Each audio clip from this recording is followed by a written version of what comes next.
Okay. దేవుని నామానికి మహిమ కలుగును గాక. ప్రేయర్‌లో సహకరించిన మల్లేశ్వరకు గూడా నా వందనాలు. జాయిన్ అయిన మీ అందరికి కూడా నా వందనాలు.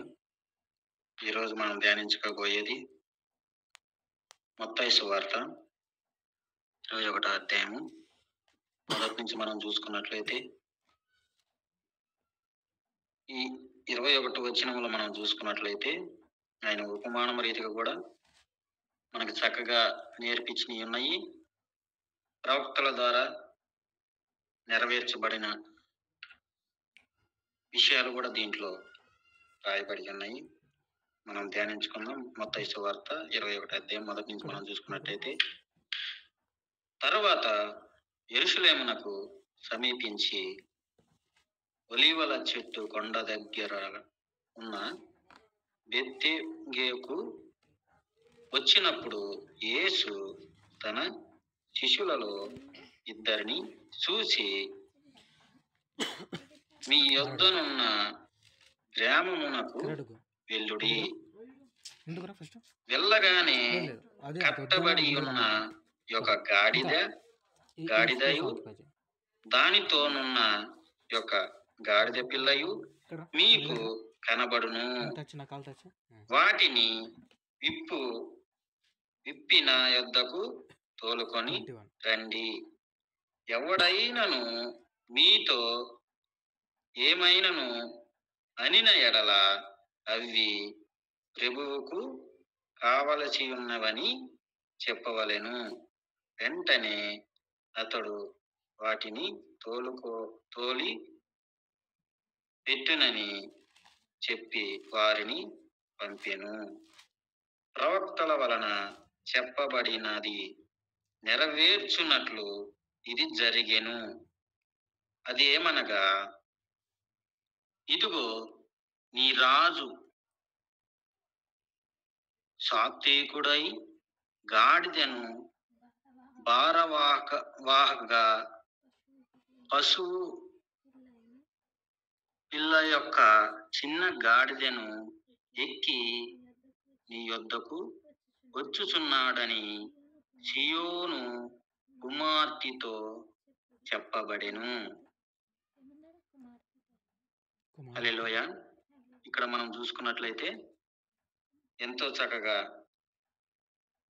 బోధిస్తున్న విషయం ఏంటంటే, యేసు ప్రభు వారు ఏ గ్రామానికి వచ్చిందంట?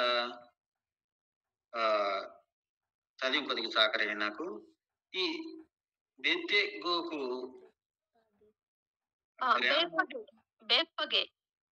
బెత్ఫగే కొద్దిగా నాకు నాలుక కొంచెం తిరగదు.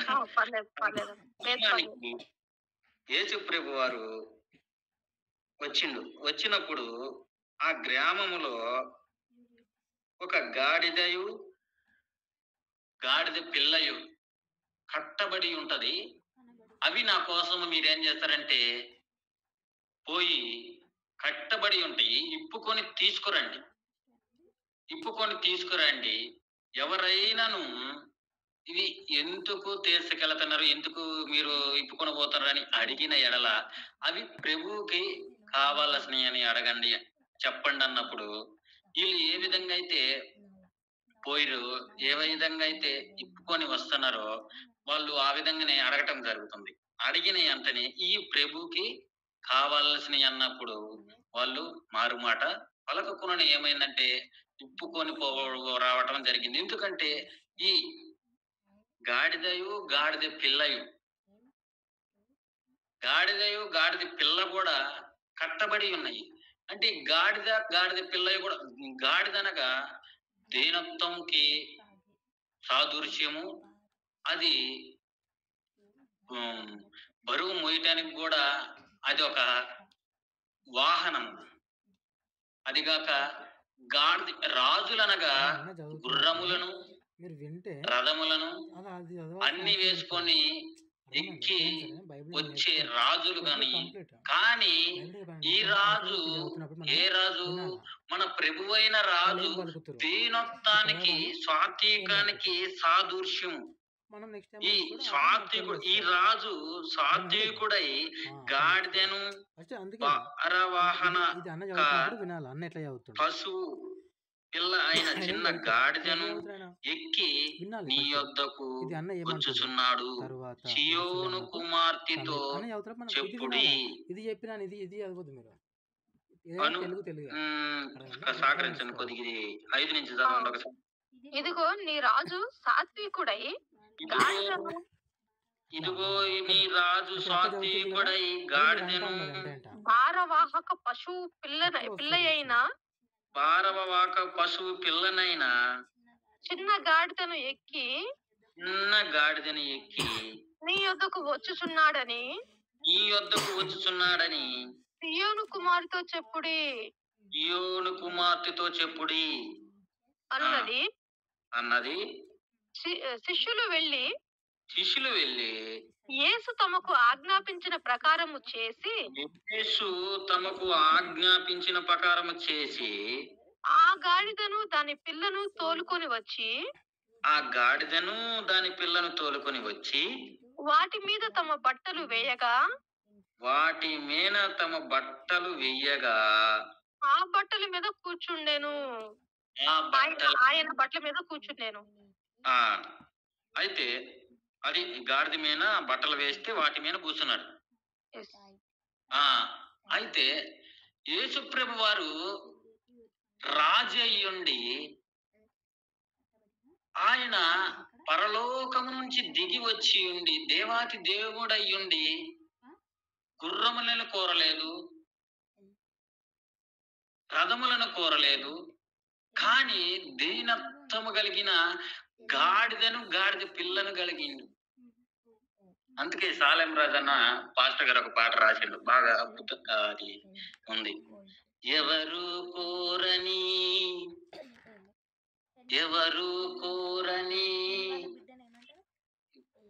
పాట మర్చిపోయినాను. బాగా ఎంత నీట్ గా పాడిందంటే చాలా బాగుంటది.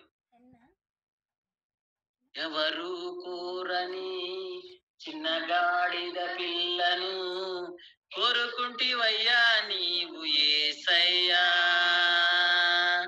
విలువను పెంచాలంటూ విడుదల చెయ్యాలంటూ కోరుకుంటివయ్యా నీవు యేసయ్యా, కోరుకుంటివయ్యా నీవు యేసయ్యమయుడా, రారాజు వయ్యుండి రథములు కోరలేదు. హల్లెలూయా. అప్పుడు నేను బాగా నేర్చుకున్నాక ఈ పాట బాగా నేర్చుకుని ప్రిపేర్ కూడా అయ్యాను, కానీ ఈ మధ్యలో బాగా మర్చిపోయాను. అయితే చూడండి, రాజు అయ్యుండి కూడా ఆ రథములను కోరలేదు, గుర్రాలను కోరలేదు, కానీ దీనత్వముతో ఈ గాడిద పిల్లని ఎన్నుకున్నాడు. కట్టబడిన గాడిద పిల్ల, కట్టబడిన గాడిద పిల్ల అనగా పాపములో ఉన్న వాళ్ళందరూ కూడా కట్టబడి ఉన్నారు. ఇలువ లేదు, వాటికి ఇలువ లేదు, కట్టబడి ఉన్నాయి. యేసు ప్రభువు ద్వారా అవి విప్పబడినాయి. హల్లెలూయా. యేసు ప్రభువు వారి ద్వారా వాటికి ఇలువ వచ్చింది. గాడిద పిల్లకి ఇలువ వచ్చింది. బట్టలు వాటి మీద వేయటము, యేసు ప్రభు వారు ఎక్కటము, కట్టబడిన గాడిద పిల్లకి ఇలువ కలిగింది. మానవ జీవితంలో కూడా యేసు ప్రభు వారు ఈ భూలోకముకు రావటము ద్వారా మానవుడికి ఒక ఇలువ వచ్చింది. పాపములో, అక్రమములో, ద్రోహములో పడిపోయిన వారు, కట్టబడి ఉన్న వారికి, గాడిద పిల్లకి ఏ విధంగా అయితే విడుదల కలిగిందో ఆ విధంగా మానవుల పాపం వలన ఏమైందంటే యేసు ప్రభు వారు ఆ పరలోకము నుంచి రావటము ద్వారా గాడిద పిల్లకి ఏ విధంగా అయితే కట్టుల నుంచి తెంపి ఈ ఇలువ కలిగిందో, ప్రతి మానవాళికి, పాపం చేసిన ప్రతి మానవాడికి కూడా, యేసు ప్రభు వారి యందు రక్షణ పొందిన ప్రతి బిడ్డకు కూడా ఇలువ కలిగింది. యేసు ప్రభు వారు పక్కన ఉంటే ఇలువే వేరు, ఆ ఆశీర్వాదము ఏరు. ఈయన ఏ రాజు అంట? ఇదిగో నీ రాజు సాత్వికుడై గాడిదను భారవాహక పశువు పిల్లను చిన్న గాడిదను ఎక్కి నీ యొద్దకు వచ్చుచున్నాడు. సియోను కుమార్తెతో చెప్పుడి. హల్లెలూయా, ఎంత చక్కగా చెబుతాడు. సియోని కుమార్తెతో చెప్పుడి. అయితే ఈ గ్రామంలోకి రాగానే ఆ గాడిద పిల్లని కట్టబడి ఉండుట ఆ వాళ్ళు తోలుకొని వచ్చి 8లో చూసుకున్నట్టయితే జన సమూహములో అనేకులు తమ బట్టలు దారి పొడుగున పరిచిరి. కొందరు చెట్టు కొమ్మలు నరికి దారి పొడుగున పరిచిరి. జన సమూహములలో ఆయనకు ముందుగా వెళ్ళుచున్న వారును వెనుక వచ్చుచుండిన దావీదు కుమారునికి జయము, ప్రభు పేరట వచ్చువాడు స్తుతింపబడును గాక, సర్వోన్నతమైన స్థలములలో జయము అని కేకలు వేయుచుండిరి. హల్లెలూయా. ఈ ప్రజలు ఎవరి నిమిత్తము స్తుతింపబడును గాక అంటారు? ప్రభు పేరట వచ్చువాడు స్తుతింపబడును గాక, సర్వోన్నతమైన స్థలములలో జయము అని కేకలు వేయుచుండిరి. ఆయన యెరూషలేమునకు వచ్చినప్పుడు పట్టణమంతయు ఈయన ఎవరు అని కలవరపడిను. సమాజము ఈయన గలిలయలోని నజరేతు వాడగు ప్రవక్తని యేసు అని చెప్పిరి. యేసు దేవాలయములలో ప్రవేశించి క్రయ విక్రయములు సహకరించడం. పనిని చదవండి ఒకసారి. యేసు దేవాలయంలో ప్రవేశించి క్రయ విక్రయములు చేయువారందరిని వెళ్ళగొట్టి రూకలు మార్చువారి బల్లలను గువ్వలమ్ము వారి పీటలను పడద్రోసి నా మందిరము ప్రార్థనా మందిరము అనబడును అని వ్రాయబడి ఉన్నది. చూడండి, ఒక్క నిమిషం ఉండగా ఇక్కడ చూస్తే యేసు ప్రభు వారు అక్కడ నుంచి వచ్చి యెరూషలేము ఈ దేవాలయమునకు ప్రవేశించినప్పుడు ఆ దేవాలయములో ఏం చేస్తున్నారంట? రూకలు అమ్ముతున్నారు. వీటిని ఇంకా ఏం చేస్తున్నారు? ఆ దేవాలయముకి ఏంది? ప్రార్థనా మందిరం. ఆ ప్రార్థనా మందిరములో వీళ్ళు క్రయములు చేయుచు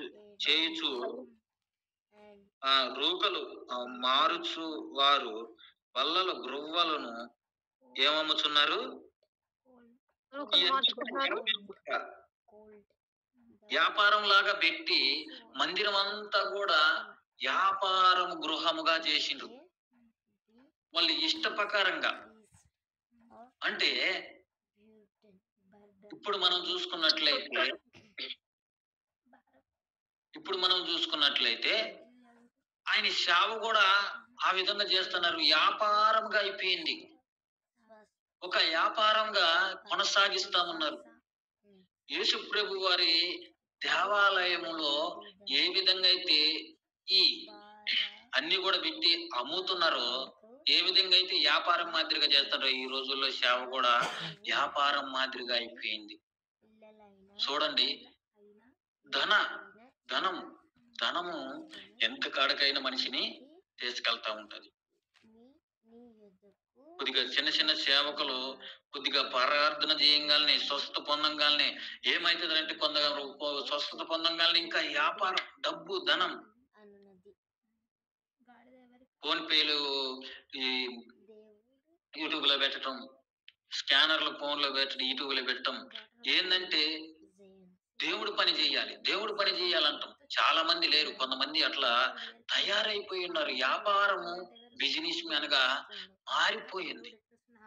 ఆ రోజుల్లో వ్యాపారం ఎట్లా మన సేవకులందరూ ఏ విధంగా చేశారు? బ్రిటిష్ నుంచి వచ్చి వాళ్ళ ప్రాణాలు తెగించి, ప్రాణాలు అర్పించి దేవుడి సువార్త భారతదేశానికి అందించి, ప్రాణాలు సైతం వాళ్ళు విడిచేసి చనిపోయారు. అలాంటి దేవుడు మందిరాన్ని, దేవుడు ఆలయాన్ని పాడు చేస్తున్నారు. చూడండి, ఎంత భయం లేదు దేవుడి మందిరం అంటే. ఎంత అసలకి వాళ్ళకి మందిరం అంటే, అసలకి దేవుడు మందిరము, దీంట్లో దేవుడు నివాసిస్తాడని కూడా కొద్దిగా కూడా ఆలోచన రాలేదు. వ్యాపారం చేస్తున్నారు దేవాలయములో, వ్యాపారం మందిరముగా దాన్ని మార్చబడింది. అందుకే యేసు ప్రభు వారు అంటారు, ఇది నా మందిరము, ప్రార్థనా మందిరం అనబడును అని రాయబడి ఉన్నది. అయితే మీరు దానిని దొంగలు గృహగా చేసి ఉండిన వారని, గుడ్డివారును కుంటివారును దేవాలయములో ఆయన యొద్దకి రాగా ఆయన వారిని స్వస్థపరిచెను. చూడండి ఎంత చక్కగా దేవుడు లేఖనాలు రాయబడి ఉన్నది. దేవుడు మందిరములో స్వస్థత, దీవెన, రక్షణ కలిగే మందిరముల వ్యాపారం పెట్టి ఉన్నారు. ఈ రోజుల్లో కూడా అనేక మందిరాల్లో వ్యాపారాలు జరుగుతున్నాయి. రీసెంట్ గా ఏమైందంటే, ఒక విశ్వాసి, అప్పుడు మా వైపుకి కొద్దిగా బాగలేకుండింది. అయితే మేము మందిరానికి వెళ్తున్నప్పుడు ఒక విశ్వాసి చెప్పిండు, ఏమని, వాళ్ళని దగ్గర అడ్రస్ ఉంటుంది, అది మేము అప్పుడు ఆ రూట్ నే పనికి వెళ్తా ఉండే వాళ్ళని, ఎల్బీ నగర్ అటు, అది తెలిసి చర్చి మాకు ఆడ బ్యానర్ కూడా వేసి ఉంటుంది అతనిది. ఆ విశ్వాసి చెప్పిండు, నీకేం లేదు, మీరు ఆ చర్చికి పోతే ఆయన ఏది ఉందో అది కరెక్ట్ గా చెప్పేస్తాడు. అబ్బా, అంతవరం ఇచ్చాడు దేవుడు, దేవుడికి మనకి కృతజ్ఞతలు అని నేను అనుకున్నా. అయితే ఒక కండిషన్ అన్నాడు, ఆయన ఫస్ట్ చెబుతాడు, తర్వాత ఏం చేస్తాడంటే 12,000 ఏం చేయాలంట, అడ్వాన్స్ కట్టాలంట. అపార్ట్మెంట్ 12,000 పెట్టి తీసుకుంటే ఆ రోగం గురించి చెబుతాడంట, ఆ ప్రార్థన చేస్తాడంట, ఆ స్వస్థపరుస్తాడంట. అంటే ఆ 12,000తోనే స్వస్థపరుస్తాడు అనమాట. దేవుడి శక్తితో స్వస్థపరచడా? నాకు అర్థమైపోయింది, నిజమైన బోధ కాదది, నిజమైన ప్రవక్తన కాదది అని అర్థమైపోయింది. మేము ఆ మధ్యలోకే పోల. 12,000 డబ్బులు తీసుకొని స్వస్థపరిచేది ఏందండి? యేసు ప్రభు వారి డబ్బులు తీసుకొని స్వస్థపరిచిందా?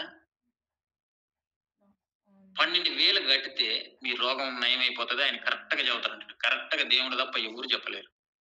హల్లెలూయా. దేవుడే కరెక్ట్ గా చెప్పాలంటే ఏ సేవకుడు కూడా ప్రేరేపించకుండా దేవుడు చెప్పలేడు. దేవుడు స్వయాన మాట్లాడితే తప్ప ఏ సేవకుడు, ఏ ప్రవక్త అయినా కానీ వాళ్ళ సొంత నిర్ణయంతో చెప్పలేరు.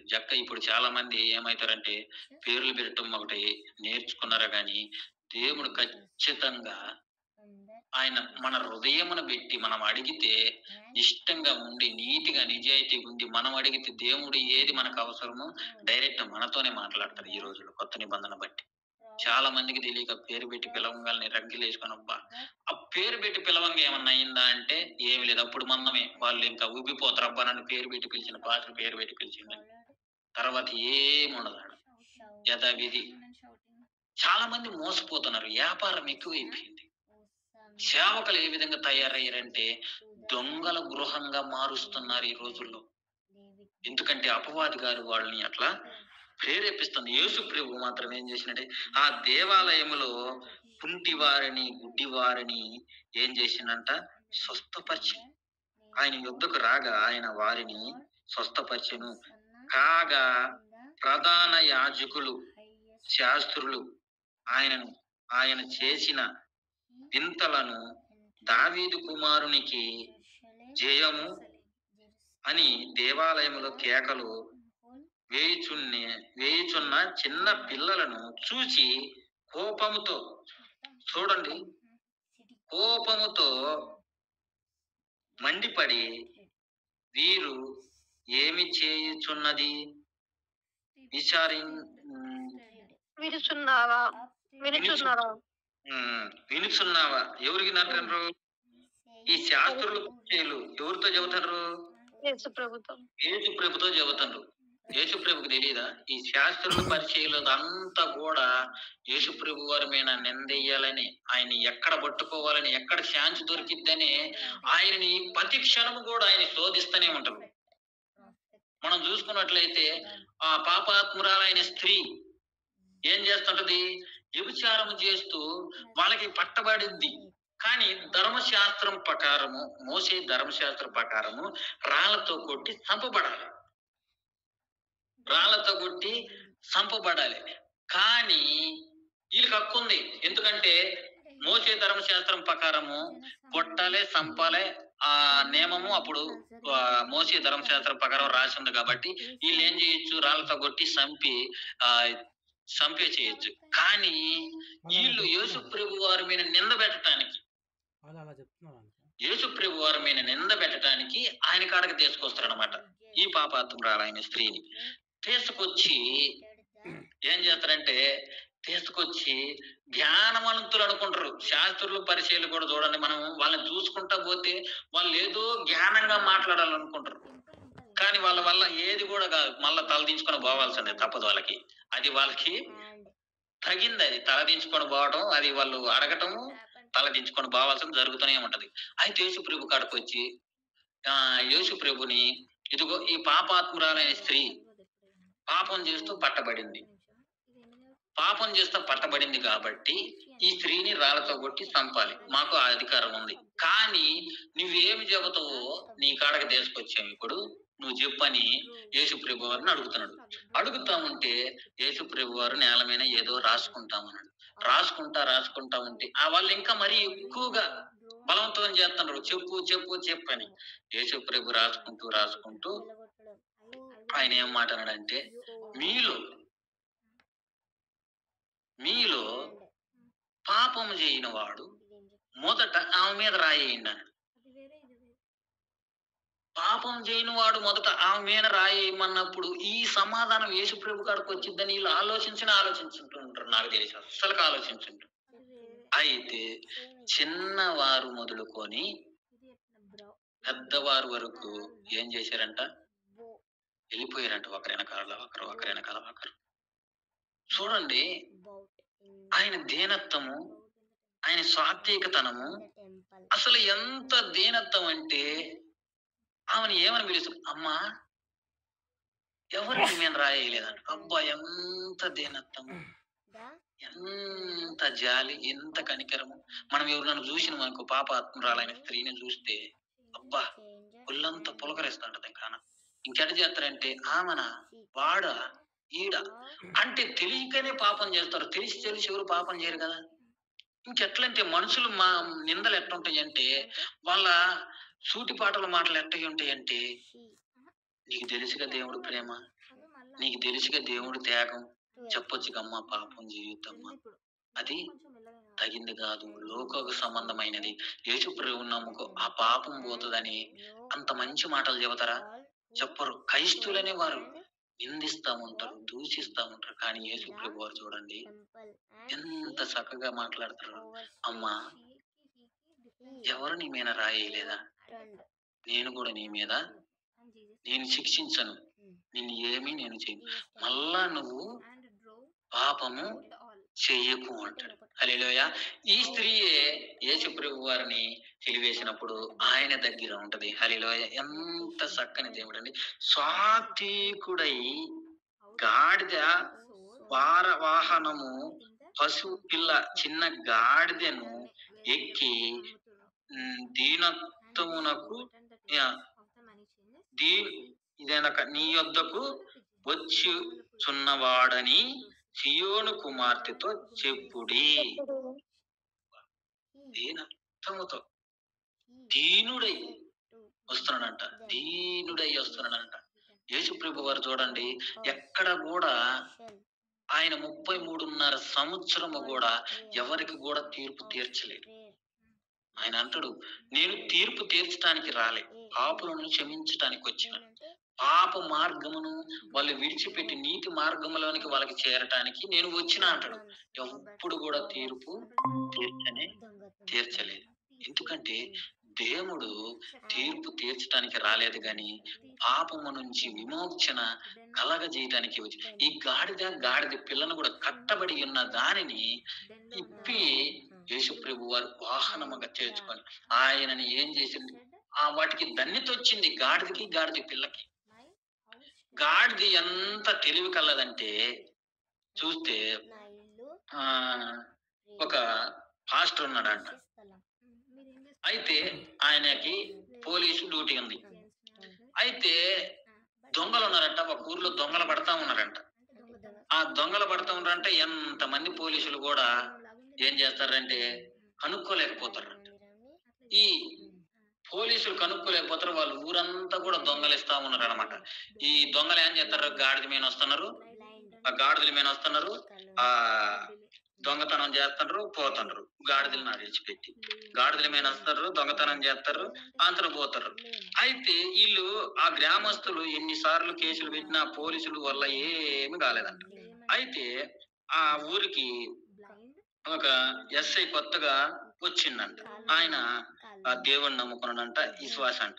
అయితే ఆయన ఏం చేసిండంటే ఈయనకి రిపోర్ట్ వచ్చిందనమాట, ఇట్లా అయ్యా దొంగతనం జరుగుతుంది, చాలా రోజుల నుంచి ఎంతమందినో మేము పెట్టాము, అది వాళ్ళ వల్ల కావట్లేదు అయ్యా, మీరైనా కొద్దిగా చెరత పట్టిండి అయ్యా మా గ్రామం మీద, అది ఇది అన్నప్పుడంట ఈయనంట సరేలే నేను చూసుకుంటా పోనంట.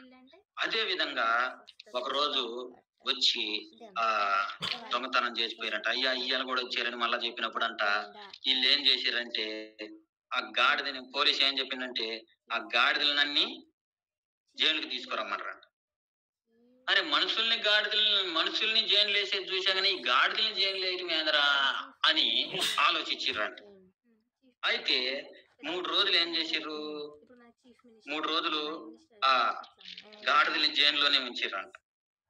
3వ రోజు తర్వాత ఆ గాడిదల్ని ఏం చేశారంట, ఇప్పిర్రంట. ఇప్పంగానే ఏమైంది, అవి నేరుగా ఎవరినైతే ఎక్కించుకొని వచ్చాయో వాళ్ళ ఇంటికి అడగపోయినాయంట. హల్లెలూయా. ఆడక పోగానే ఈ పోలీసులు కూడా వాళ్ళ ఎమ్మట పోయి ఏం చేశారు, దొంగలను పట్టుకున్నారు. అయితే ఈ గ్రామస్తులు అయితే ఇన్ని రోజులు మేము ఎంత ఈ పోలీసులకు చెప్పినా ఎంత ట్రై చేసినా కానీ దొరకలేదు, మీకు ఇంత జ్ఞానం ఏడొచ్చింది అనగానే ఈ ఎస్ఐ ఎవరైతే ఉన్నారో దేవుని నమ్ముకున్న ఎస్ఐ ఆయన చెప్పిందంట, నేను బైబిల్ చదువుతాను, దానిలో ఉన్న భావాన్ని చూసి దాన్ని కనుక్కున్నాను. యెషయా గ్రంథము 1వ అధ్యాయము 3వ వచనంలో ఉంటది. ఏముంటదంటే ఎద్దు తన కామాందుని నెరుగును, గాడిద సొంతవాని దొడ్డె తెలుసుకొనిను. హల్లెలూయా. చూసారా, వాళ్ళు ఎవరైతే దొంగలు గాడిద మీద వచ్చి చూసుకొని పోతున్నారో 3 రోజులు ఫాస్టింగ్ పెట్టగానే ఏడకపోయినాయి, ఆడకపోయినాయి అనమాట. చూడండి, బైబిల్ చదివితే అంత జ్ఞానము అంత తెలివి వస్తుందని ఈ ఉపమానం దీన్ని చెబుతా వస్తా ఉంటారు అన్నమాట. అయితే ఈడ మనం చూసుకున్నట్లయితే ఈ శాస్త్రులు పరిచయాలు కూడా మనం కొద్దిగా తప్పిపోయినాను, సారీ. ఈ శాస్త్రులు పరిచయాలు కూడా యేసు ప్రభు వారిని ఇట్లా అడుగుతా వస్తా ఉన్నారు. అయితే ఈ దేవాలయములో కేకలు వేయించు చిన్న పిల్లలను చూచి కోపముతో మండిపడి వీరు చెప్పినది వినుచున్నావా అని ఆయనను అడిగిరి. అందుకు యేసు, వినుచున్నాను, బాలురి యొక్కయు చంటి పిల్లల యొక్కయు నోటి సూత్రము సిద్ధింపజేసితివి అను మాట మీరు ఎన్నడూను చదవలేదా అని వారితో చెప్పి వారిని విడిచి పట్టణము నుండి బయలుదేరి బెతన్యకు వెళ్ళి అక్కడ బస చేసెను. ఉదయమందు పట్టణమునకు మరల వెలుచుండగా ఆయన ఆకలిగొనెను. అప్పుడు త్రోవ పక్కనున్న ఒక అంజూరపు చెట్టును చూసి దాని యొద్దకు రాగా దాని యందు ఆకులు తప్ప మరి ఏమీ కనబడలేదు. గనుక దానిని చూచి ఇక మీదట ఎన్నటికి నీవు కాపు కాయుకుందువు గాక అని చెప్పెను.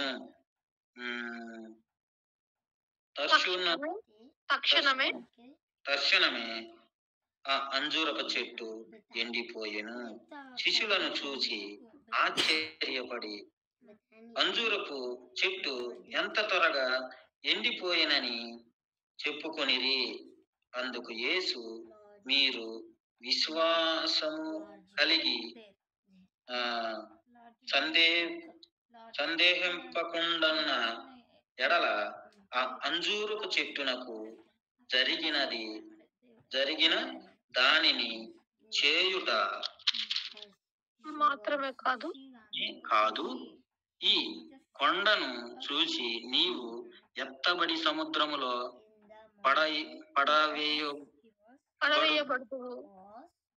పడవేయబడుదువు గాకని చెప్పిన ఎడల అలాగునే జరిగినని మీతో నిశ్చయముగా చెప్పుచున్నాను అనెను.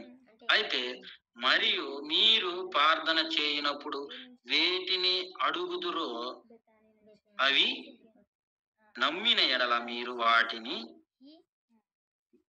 వాటినన్నిటినీ పొందుకొందురని మీతో చెప్పుచున్నాను.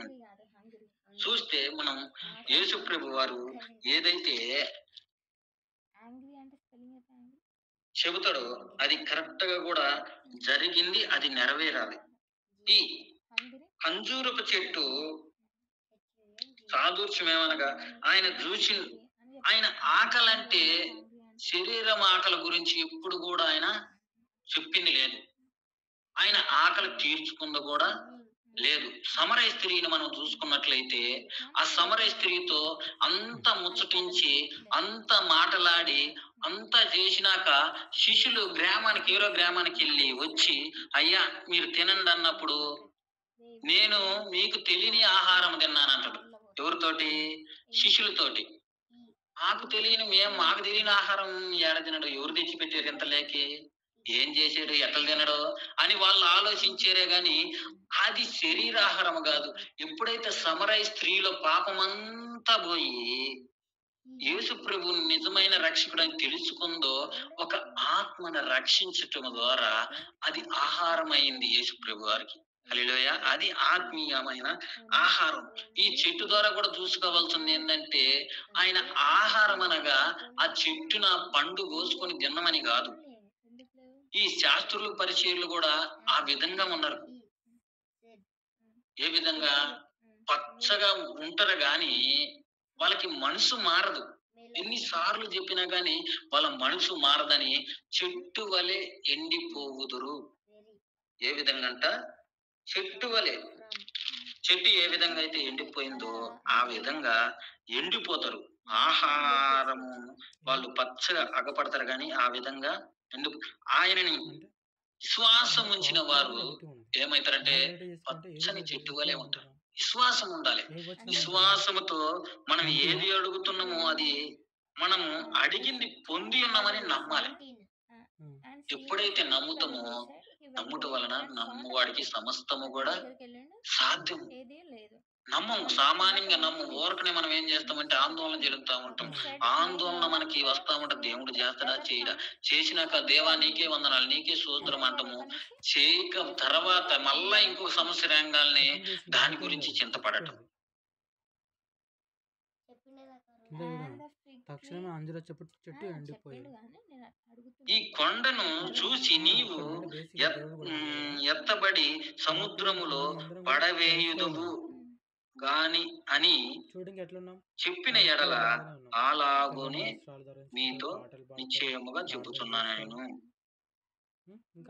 మరియు మీరు ప్రార్థన చేయనప్పుడు ఏటిని అడుగుదురో అవి దొరికినని మళ్ళీ నమ్మిన ఎడల మీరు వాటిని పొందుదురని వారితో దేవుడు చూసేది చెప్పెను. క్రియలు చూసాం వాళ్ళు చూడండి ఎంత చక్కగా చెబుతున్నారు. వాటిని నమ్మాలి మనం అంతే. ఇంకా గుడ్డిగా నమ్మాలి. ఇప్పుడు విశ్వాసమే మనకు ఆధారం. ఏంటంటే యేసు ప్రభు వారి ద్వారా విశ్వాసమే.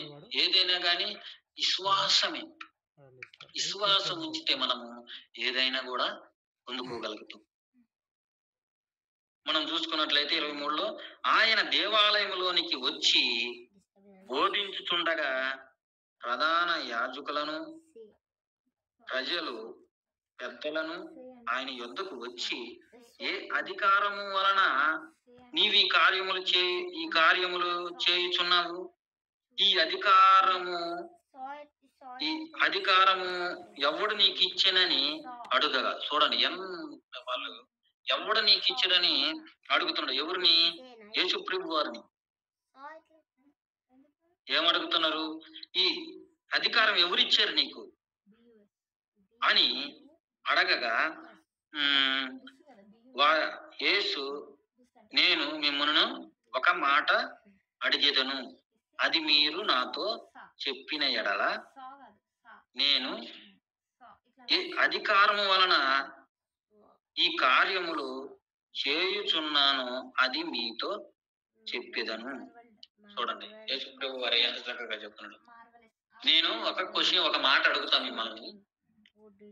నేను చెబుతా, ఏ అధికారంతో నేను చేస్తానో నాకు తెలుసు, నేను చెబుతా. కానీ నేను ఒక మాట మిమ్మల్ని అడుగుతాను, దానికి మీరేం చేయండి? సమాధానం చెప్పాలి. అందుకే యేసు ప్రభు వారు ఏం చేశాడంటే ప్రతి క్రైస్తవుడికి జ్ఞానం ఇచ్చిండు. జ్ఞానము ఏ విధంగా వాడుకోవాలంటే దాన్ని చిన్న పిల్లల్లాగా తెలియని చేష్టాల్లాగా వాడుకోవాల్సిన అవసరం లేదు. చాలా మంది తెలియక చేస్తారో తెలిసి చేస్తారో కూడా తెలియదు. కానీ కొంతమంది చూస్తే క్రైస్తవులే చిన్న విషయాలకి ఏం చేస్తారంటే ఊరికనే సొమ్మసిల్లిపోతుంటారు, చోలిపోతుంటారు. వాళ్ళు ఏం చేస్తుంటారో వాళ్ళకి అర్థం కాకుండా చేస్తున్నారు. చూడండి, దేవుడు ఒక మాట మాట్లాడేటప్పుడు అది అధికారంగా ఆయన బోధిస్తున్నా కానీ అధికారంగా. అందుకే క్రైస్తవులనే మనము, యేసు ప్రభు రక్తం ద్వారా కడగబడ్డ మనము ఏ విధంగా ఉండాలంటే ఒక విలువైన పాత్రగా ఉండాలి.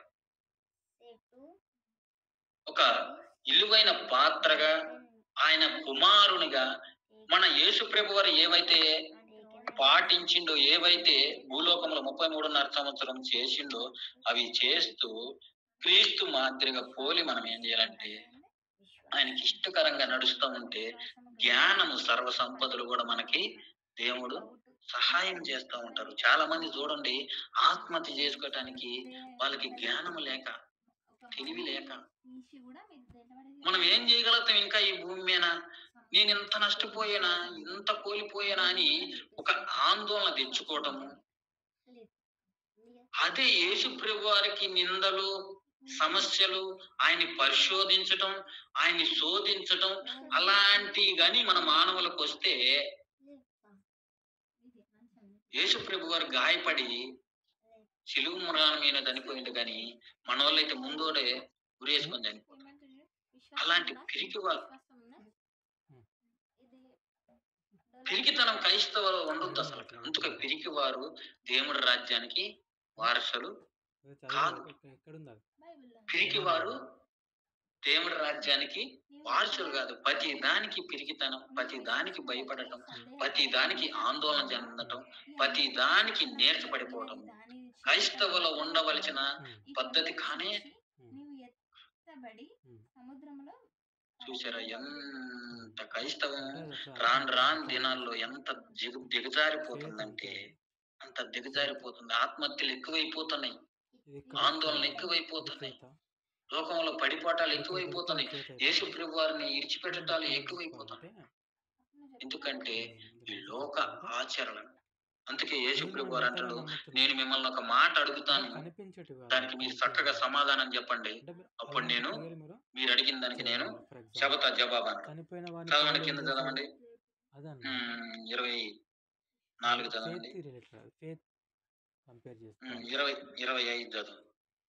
25 మనం చూసుకున్నట్లయితే, యోహాను ఇచ్చిన బాప్తిస్మము ఎక్కడ నుండి కలిగినది?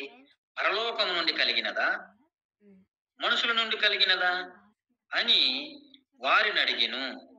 వారు, మనము పరలోకము నుండి, వాయిస్ కూడా తగ్గిపోయింది చూడండి, నా వాయిస్ కూడా తగ్గిపోయింది. యేసు ప్రభు వాయిస్ అప్పుడు లేచిపోయింది. వీళ్ళు వాయిస్ చూడు, వీళ్ళు చూడండి, అసలుకి ఏ విధంగా పిచ్చి పిచ్చి ప్రశ్నలు అడుగుతారంటే వాళ్ళకే అర్థం కాదు. వాళ్ళు ప్రతిసారి కూల్ అయిపోతూనే ఉంటారు వాళ్ళు. అయితే ఇక్కడ చూడండి ఏమంటాడంటే, యోహాను ఇచ్చిన బాప్తిసం ఎక్కడ నుండి కలిగినదని, పరలోకము నుండి కలిగినదా, మనుషుల నుండి కలిగినదా అని వారిని అడగగా, వారు, మనము పరలోకము నుండి అని చెప్పుదామా? ఆయన, అలాగైతే మీరెందుకు అతనిని నమ్మలేదు? మరలా మనలు నడుగునని, మనలను అడుగు మనుషుల వలననే చెప్పుదమా? జనులకి భయపడుతున్నాము అందురు. యోహాను ప్రవక్త అని ఎంచుచున్నారని తమలో తాము ఆలోచించుకొని, మాకు తెలియదని యేసుకు ఉత్తరం ఇచ్చెను. చూడండి, వీరికి ఆ జవాబుకి ఆన్సర్ తెలియక ఏమంటారు? వాళ్ళల్లో ఏమనుకున్నారు? మాకు తెలియదని యేసుకి ఉత్తరం ఇచ్చెను. మనం చూసుకున్నట్లయితే, అందుకైన ఏ అధికారము వలన ఈ కార్యము నేను చేయుచున్నానో అది మీతో చెప్పను. వాళ్ళకి చూడండి ఎంత షేడ్గా చెబుతున్నాడు. చెప్పనని నిర్ణయించేశాడు. మీకేమి తోచినది? ఒక మనుషునికి 2 కుమారులుండిరి. అతడు మొదటి వాని యొద్దకు వచ్చి, కుమారుడా, నేడు పోయి ద్రాక్ష తోటలో పని చేయమని చెప్పగా, వాడు పోయి పోను అని ఉత్తరం ఇచ్చాను. అయితే ఒక 2 కుమారులు ఉన్నాడు. ఒక కుమారికి చెప్పంగానే ఏమని, పని చేసిన ద్రాక్ష తోటలు అని చెప్పంగానే నేను పోను అని చెప్పాడు. అయితే 2వ కుమారుని అడిగింది. కొద్దిగా చదవండాక, పోను అని ఉత్తరం ఇచ్చాను, కానీ పిమ్మట మనసు మార్చుకొని పోయాను. అంతటా 2వ వాని యొద్దకు వచ్చి ఆ ప్రకారమే చెప్పగా, వాడు, అయ్యా పోయిదను అనేను, కానీ పోలేదు. ఆ ఇద్దరిలో ఎవడు తండ్రి ఇష్ట ప్రకారము చేసిన వాడని వారిని అడిగాను. ఒక్క నిమిషం. అయితే ఇక్కడ చూడండి, మొదటి వాడు ఏం చేసిందంటే పోను అన్నాడు, పోయిండు. 2వ వాడు ఏం చేసిండు? పోతానన్నాడు, పోలేదు. కానీ ఈ ఇద్దరిలో ఎవడు మనసు మార్చుకునేను? మొదటి వాడే మనసు మార్చుకునేను. ఎందుకంటే ఈ ఎవరు వీళ్ళకి సాదూర్యం ఏంటంటే, మొదట వీళ్ళు వేషులైనను సుంకరులను వేశ్యలను మీకంటే ముందుగా దేవుని రాజ్యంలో ప్రవేశించుతారని మీతో నిశ్చయముగా చెప్పుచున్నాను. ఎందుకంటే వాళ్ళు పాపం చేశారు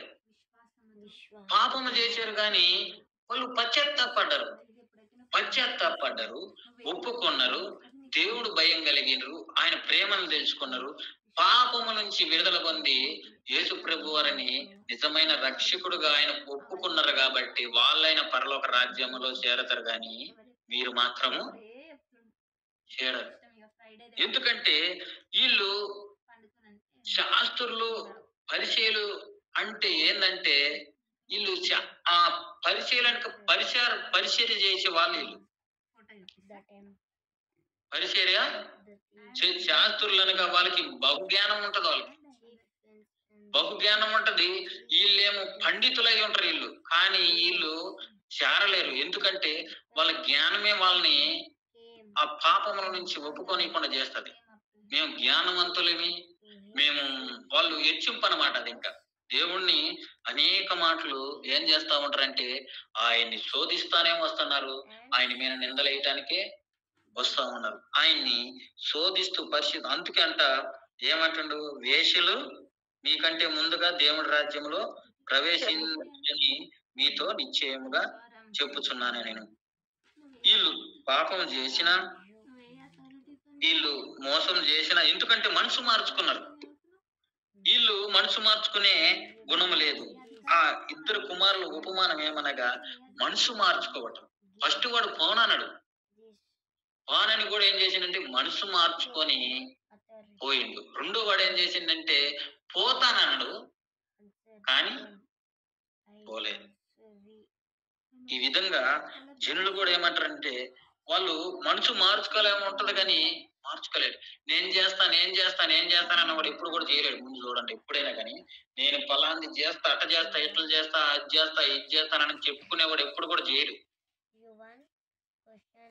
ఎవరైతే దేవుడి చిత్తం ఏదయ్యిందో, దేవుడు పట్ల ఏమయ్యిందో అని ఎప్పుడైతే మనం నిర్ణయం తీసుకుంటూ వాళ్ళు చేస్తారు. హల్లెలూయా. ఓకే, ఇది సమయం ఉంది ఇంకా. మీరు నెక్స్ట్ వీక్ కంటిన్యూ చేస్తానంటే మంచిదే అండి. ఇంకా ఉన్నాయి అక్క, మరి లేట్ అయితే ఇంకా. అదే మనకి ఇంకా చాలా ఇంకొక ఉపమానం ఉంది, ఇంకా చాలా ఉంది కాబట్టి సమయం ఎక్కువ అవుతుంది కాబట్టి నెక్స్ట్ వీక్ మీరు కంటిన్యూ చేస్తారు బ్రదర్. ఓకే అక్క. ఓకే, చెప్పండి బ్రదర్, ప్రభాకర్ బ్రదర్. అదే అక్క, నెక్స్ట్ వీక్ కంటిన్యూ చేసినా బెస్ట్ అని. ఓకే.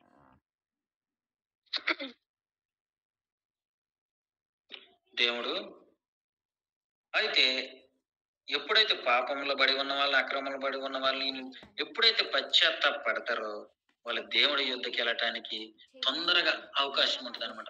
ఎక్కువ పాపం చేసిన వాడు ఏమవుతాడంటే తొందరగా మారు మనసు పొందుతాడు.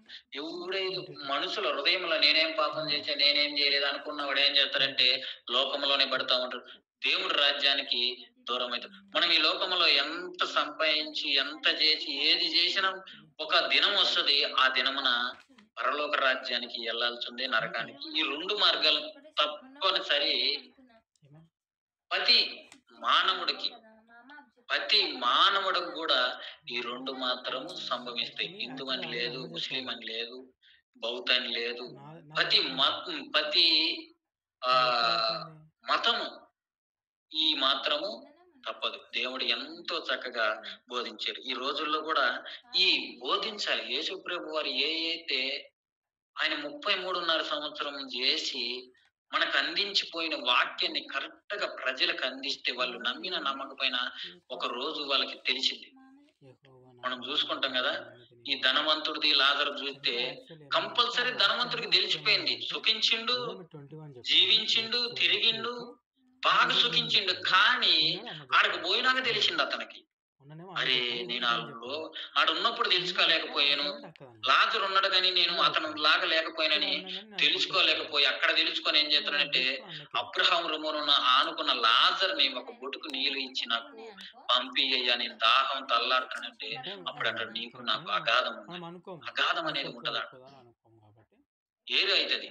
అందుకప్పుడు మారు మనసు వచ్చి ఏం చేస్తాడంటే అది మారు మనసు అంటానికి లేదు కానీ అప్పుడు అంటున్నాడు, అయ్యా నా భూమి మీద నా సహోదరులు అన్నారు, వాళ్ళకి నేను పోయి చెప్పొస్తాను, నాకు కొద్దిగా అనుమతి ఇవ్వమంటున్నాడు. అప్పుడు ఆ మంటల్లో గాలేటప్పుడు అని వీళ్ళేది నువ్వు పోవటానికి. అక్కడ నా ప్రజలు ఉన్నారు, నా సేవకులు ఉన్నారు, ఎవరైతే వాళ్ళ మాటని మారు మనసు పొందుతారో వాళ్ళు పరలోక రాజ్యానికి వస్తానంట. ఇది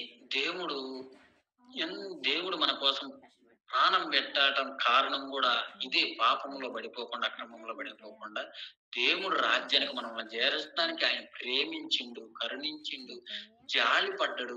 ఇయ్యగాక మన కోసం ఏం చేసిందంటే ఆయన కొరడా దెబ్బలతో శిలువ మాను పైన ఆయన మరణించిండు. ఇవన్నీ మానవాళి కోసమే. అది తెలుసుకున్న ప్రతి వ్యక్తి కూడా సరైన మారు మనసులోకి రావటానికి అవకాశం ఉంటది. బాప్టిజం తీసుకునే అంటారే గాని, బాప్టిజం తీసుకున్నా గాని మారు మనసు లేకపోతే బాప్టిజం తీసుకోగల మారు మనసు రావాలి. అది దేవుడికి ఇష్టమైనది. దేవుడి వాక్యాన్ని దీవించి ఆశీర్వదించలాగన. ఏమన్నా మిస్టేక్లు ఉంటే